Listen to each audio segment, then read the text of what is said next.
Hey, Ira. Um, the fumble recovery that Deontay had, I mean, obviously, the guy just muffs the catch, but the pursuit, the fact that you guys had guys there so quickly, were you pleased with that part of it?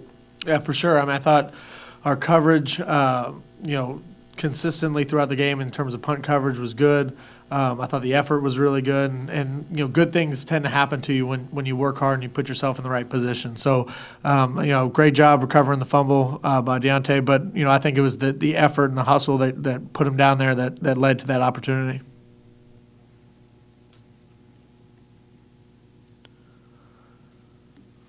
Next question will be from Gene Williams from Moortown.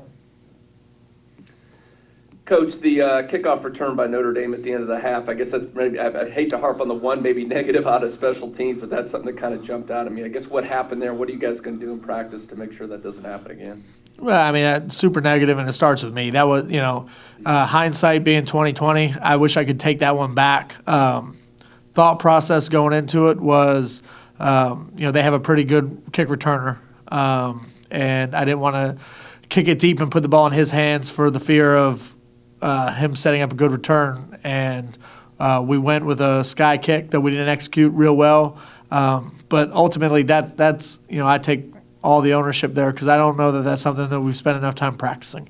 And for a critical situation in the game like that to come up, it's unfortunate. I wish I could have it back and change the thought there. But just like we all do in this, we live and learn and hope to make better decisions moving forward. And certainly that's one that I wish I could do over again. Next will be Kurt Weiler from Tallahassee Democrat.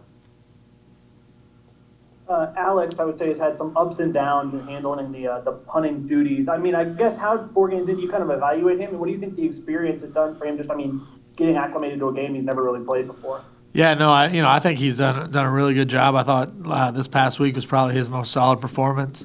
It does take some time to get used to just everything that goes with American football outside of just the punting aspect. And every day he's learning rules and how things go and kind of flow of the game. So, I'm really pleased with this progress. I think we're at about a 41-yard net, somewhere in that ballpark for the year. And, I think, if we could stay in that range and continue to get better at it, we'd be exactly where we want to be.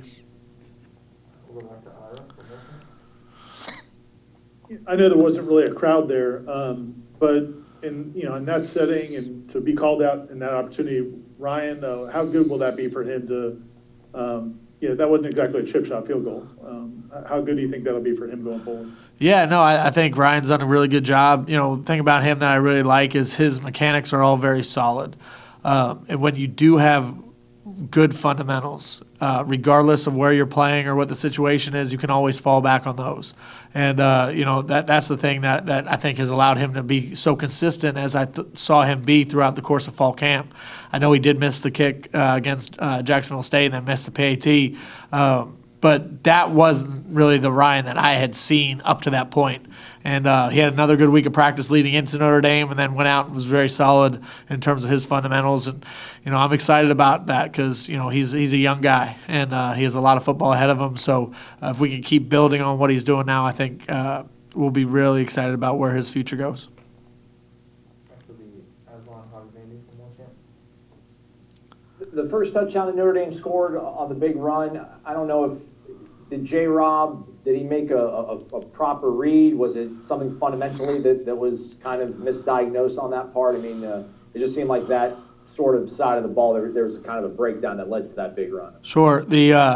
So his role and responsibility on that play, speaking about J-Rob specifically, was he's going to spill the tight end coming back, which get underneath the block. He was too aggressive and trying to be underneath the block and dropped his head and then, missed an opportunity to make a tackle. But I thought Jay, the way he played and hustled around the field, I know he's working hard. He's playing a lot of snaps and, there was a lot of things in that game that I wish I could have coached better. But that was just kind of I know given the opportunity, he'll make that play again the next time. back to Ira for more chance. When a defense is struggling the way your guys has so far, how do you balance when to really come down on guys for mistakes and when to encourage and try to build guys back up? I mean, how do you find that balance? I think the best thing you could do with it and try to keep emotions out of it is just be truthful, honest, and continue to coach the way that you coach, because players are smart. They're going to see a change of personality. They'll see if you're trying to manipulate them in a positive way or a negative way. So my mindset has always been stay true to who you are. Continue to teach, continue to coach, continue to inspire. That's what we did at 0-0, and that's what we're going to do at 1-3, and that's what I'm going to do 6 weeks from now, regardless of circumstance. Because that's our job, is to continue to teach and motivate and inspire and get guys to work hard every day, and being non-results based in your teaching, because if all you're concerned about is the result from a teaching perspective, I don't think you're ever really getting what you want to get done within your program. We got to be very process oriented, making sure we're handling things the right way, and then the results will come. All right, thanks, Coach. Thank you.